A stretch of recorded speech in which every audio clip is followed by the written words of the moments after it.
बिस्मिल्लाहिर्रहमानिर्रहीम। आप देख रहे हैं हमारा यूट्यूब चैनल और फेसबुक पेज लीगल ईगल्स। आज का जो हमारा मौजू है वो डॉक्टर आमर लियाकत साहब की कब्र कुशाई से मुतल्लिक है। डॉक्टर आमर लियाकत साहब की कब्र कुशाई के मुतल्लिक जो है वो बहुत बड़ी अपडेट है। हमने 18 जून को आपको ये सबसे पहले एक वीलॉग में बताया था कि डॉक्टर आमर लियाकत साहब की कब्र को खोलने का हुक्म दे दिया गया है कराची की एक निचली अदालत की तरफ से। अब्दुल अहद नामी पटिशनर थे, उन्होंने दरख्वास्त गुजारी कि डॉक्टर आमर लियाकत साहब की जो मौत है वो बड़ी मिस्टीरियस है, बड़ी मशकूक सी है और उनको उनके जस्ते खाकी को निकाला जाना चाहिए, उनका पोस्टमार्टम एग्जामिनेशन होना चाहिए ताकि उनकी मौत की वजह का पता चल सके। और उन्होंने ये भी अलेज किया था कि डॉक्टर आमर लियाकत साहब को मेरे शुबे के मुताबिक उनको प्रॉपर्टी के डिस्प्यूट के अंदर जो है वो कत्ल किया गया है। जिस तरह से एक रेनाउंड किस्म की शख्सियत थी, एक एमएनए थे और उसके अलावा पाकिस्तान के मायनाज टीवी होस्ट थे और उनकी ज़िंदगी के अंदर बहुत सारी कंट्रोवर्सीज़ थीं और आखिर पे बहुत सारे ऐसे मामलात जो हैं वो पब्लिक हुए जिसके अंदर उनकी कुछ फुटेजेस वगैरह लीक हुई। उसके अंदर बहुत सारे शुबे हैं, शकूक व शुबहात हैं कि उनको प्रॉपर्टी के किसी डिस्प्यूट के लिए कत्ल किया गया। इस पटिशन के साथ अब्दुल अहद जो हैं वो अप्रोच करते हैं वहाँ की मजिस्ट्रेट की अदालत को, और मजिस्ट्रेट की अदालत जो है वो पुलिस और उनके लवाहिकीन को नोटिस करने के बाद, उनको सुनने के बाद, जिसमें लवाहिकीन का ये मौक़िफ़ था कि चूँकि हम नहीं चाहते कि उनके बच्चों का ख़ास कर ये था कि हमारे वालिद की रूह को तकलीफ़ पहुँचे, तो हम नहीं चाहते कि उनकी कब्र को दोबारा खोला जाए और उनकी बॉडी को दोबारा एग्ज़ामिनेशन किया जाए। और हमें कोई ऐसी चीज़ नहीं नज़र नहीं आती कि उनकी मौत में कोई किसी किस्म का कोई शुबा है, कोई फाउल प्ले हुआ है, हमें कोई ऐसा शक नहीं है कि जिसकी वजह से हम समझें कि उनका एग्जामिनेशन होना चाहिए। लेकिन अब्दुल अहद अपने मौक़िफ़ पर कायम थे।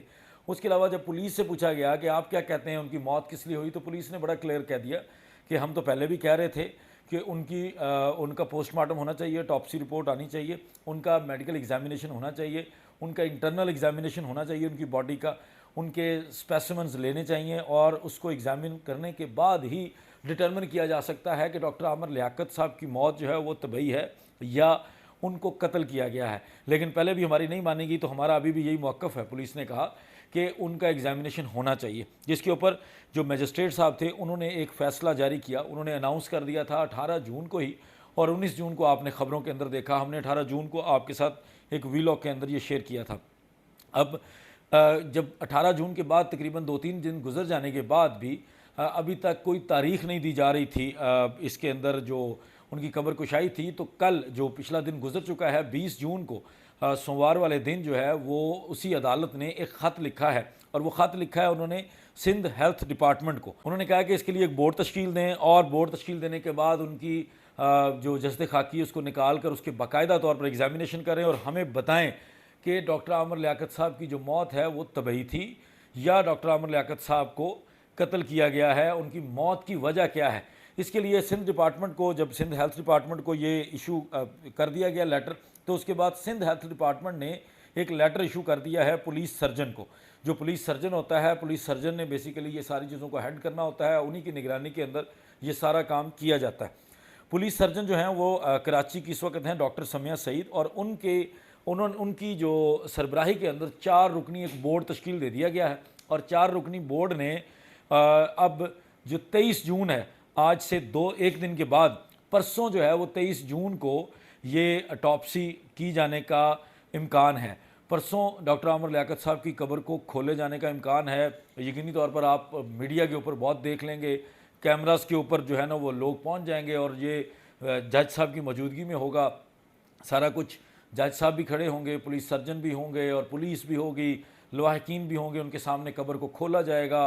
वो पटिशनर भी होंगे जिन्होंने ये दरख्वास्त दी है, अब्दुल अहद, और उनके सामने इस कब्र को खोला जाएगा, डॉक्टर आमर लियाकत साहब की बॉडी को बाहर निकाला जाएगा, और उसके बाद उनकी जो बॉडी के स्पेसिमेन हैं, कुछ ख़ास आपके जहाँ जहाँ उनको डाउट होगा, बॉडी के स्पेसिमेंस को लिया जाएगा और उनको केमिकल एग्जामिनेशन के लिए बाकायदा तौर पर लेबॉर्ट्री भेजा जाएगा, और उसके बाद ये डिटर्मन होगा। साथ ही अदालत ने यह हुक्म दिया था कि इसके लिए तमाम इंतजाम मुकम्मल कर लें, और अब 23 जून का जो दिन है वो तय कर दिया गया है डॉक्टर आमर लियाकत साहब की कब्र कुशाई के लिए।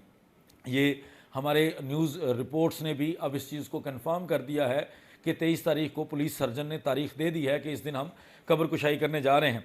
उनकी जो उनके लवाहिकीन हैं उनकी तरफ से किसी किस्म की अपील दायर नहीं की गई इस तरह के मुकदमे के ख़िलाफ़। ये जो ऑर्डर हुआ था कोर्ट का, इसको किसी भी ऊपर वाली अदालत के अंदर चैलेंज नहीं किया गया और चैलेंज ना करने की वजह से उम्मीद की जा रही है कि परसों जो है वो उनकी कब्र को खोल लिया जाएगा। उसके साथ साथ सिंध की कराची की अदालत के अंदर ही जो डॉक्टर आमर लियाकत साहब की तीसरी बीवी थी, उनके खिलाफ भी एक दरख्वास्त जो है वो चल रही है।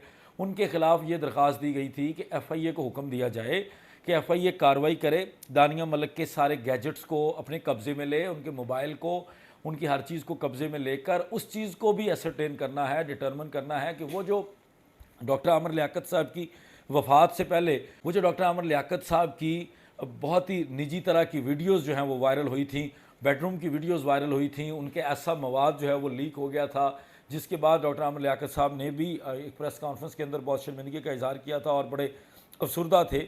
उस सारे मामले को इन्वेस्टिगेट करने के लिए भी कराची कोर्ट ने जो है वो हुक्म दिया हुआ है कि उसको भी इन्वेस्टिगेट करें, वो किसने वायरल की थी, वो किसने लीक की थी, और FIA जो है वो उसके ऊपर भी काम कर रहा है। और रिपोर्ट्स ये हैं कि FIA जो है वो परसूख कर रहा है दानिया मलिक को, लेकिन दानिया मलिक एक दो दफ़ा बीच में अपने ठिकाने से गायब हो गई थी। अब 2 दिन के बाद मतलब परसों जो है वो डॉक्टर आमर लियाकत साहब की जब कब्र कुशाई हो जानी है और उसके बाद उनके पोस्टमार्टम रिपोर्ट आ जानी है, तो दूध का दूध और पानी का पानी हो जाएगा। और जो भी अपडेट होगी हम भी आपके साथ शेयर करेंगे। कानूनी लिहाज से आपको बताएंगे कि अगर उसके अंदर जो है वो पोस्टमार्टम रिपोर्ट के अंदर कौन कौन सी ऐसी डिस्क्रिपेंसीज आ रही हैं, कौन कौन सी ऐसी चीज़ें उनके जिस्म के अंदर से मिलेंगी जिन चीज़ों से ये डिटर्मिन किया जा सकेगा कि ये मौत तबई थी या उनको कत्ल किया गया था।